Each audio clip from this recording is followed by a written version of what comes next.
1.25 ते 1.5 कोटी एकर क्षेत्राचं नुकसान झाल्याची माहिती कृषी मंत्री दत्तात्रय भरणेंनी दिली। तर शेती नुकसानीच्या पंचनाम्यांचं काम युद्धपातळीवर सुरू आहे। जिथे पंचनाम्यांचं काम झालं तिथं मदतही दिली असं भरणे यांनी म्हटलेलं आहे। आजच्या प्राथमिक अंदाजानुसार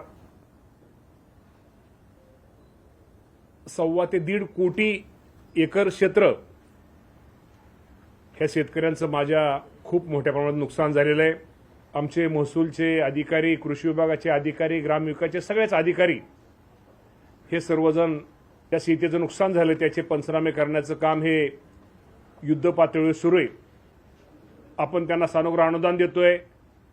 आपण जनावरांना आपल्या त्यांना एक चारा तोही उपलब्ध करून दिलेला आहे। हे पंचनामेचं काम पूर्ण जे झालेलं आहे, जिथं काम झालेलं आहे तिथं आपण शासनाने त्या शेतकऱ्यांना मदत देण्यात दिलेली आहे। लोकशाही मराठी ऐका, पहा, जागरूक रहा।